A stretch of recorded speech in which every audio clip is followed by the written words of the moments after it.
Welcome back to Byte-Sized Tech. Ready for another deep dive? Always. Okay, well, this one kind of blew my mind when I first read about it. Oh, what is it? Australia Okay. is banning social media. Whoa. Hold on, like completely. For anyone under 16, yeah. Mm-hmm. No Instagram, no TikTok, no Facebook. Gone. Wow. That's a huge step. Seriously, no social media until you're 16. That's what they're aiming for. And get this, it's not like everyone's up in arms about it either. Really? Yeah. YouGov did some polls, and over 75% of Australians are actually on board with this whole thing. Huh. Interesting. I guess it's kind of a mixed bag, though, right? Because you're going to have some people saying it's about protecting kids. Oh, absolutely. That's Yeah. definitely the main argument, especially with all the mental health concerns around social media these days. Makes sense. Anxiety, depression, all that stuff. And then you've got the whole issue of kids being exposed to things they just shouldn't be seeing online. Exactly. And the Australian government's basically saying, look, we're just trying to give parents a little breathing room in this crazy digital world. Yeah, I see their point. But how do they even plan to enforce something like this? Seems like a logistical nightmare. Right. That's what I was thinking. I mean, how do you even begin to verify everyone's age online? Yeah, exactly. And think about the privacy issues, too. Are we really going to force teenagers to upload their driver's license just to post a selfie? Seriously. Like, Yeah. where do you even draw the line? Mm. And kids are going to find workarounds anyway. They're tech savvy. Oh, absolutely. They'll be 10 steps ahead. It's like that whole thing with Norway a while back, remember? They tried something similar and it totally backfired. Yeah, something like 70% of kids just bypass the restrictions completely. Exactly.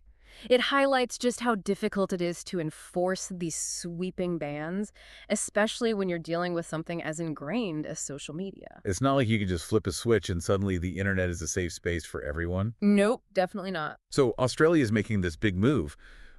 But are other countries even thinking about this kind of thing? It's definitely got people talking, that's for sure. Yeah. I know some European countries, France especially, they're looking into ways to, put some guardrails up around how young people use tech. Interesting. So what about the U.S.? What's the vibe over there? It's a little more all over the place in the U.S. Some states, Florida's a good example, they're all about stricter rules for kids online. But overall, the U.S. seems to be more on the side of letting parents handle things. Gotcha. So it's more of a parental control thing rather than government intervention. But is a total ban even the right way to go about this?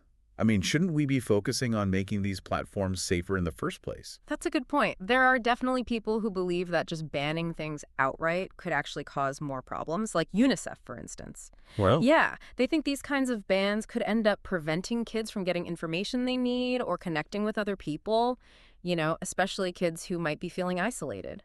that's a good point. And haven't some platforms already started doing things like, adding safety features for younger users? Sure, yeah. Instagram, for example. They've got settings for private accounts and even daily time limits for teens. Right. But some people say those things don't really solve the problem at its core. It's like they're not addressing the algorithms themselves. Okay, so now you're getting a little too techy for me. Right. What exactly does that mean? What do algorithms have to do with all of this? Well, think about it this way. These platforms, they're built to keep you engaged. Right. So the algorithms, they learn what gets you clicking and scrolling, and then they just feed you more of that stuff. It's how they make money.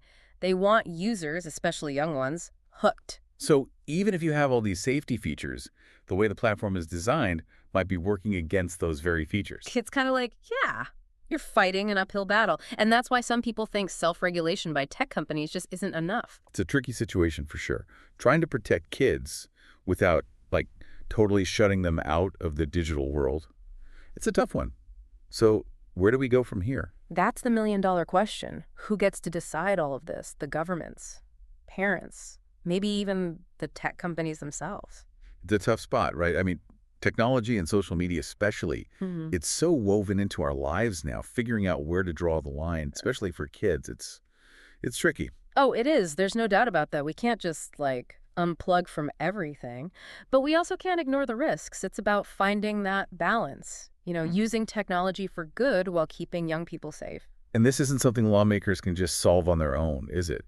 It feels like it needs to be a team effort. Parents, educators, tech companies, even the kids themselves. Right. It's got to be everyone working together, talking openly, listening to each other. Parents need to be involved in their kids' digital lives, having those tough conversations about online safety and all that.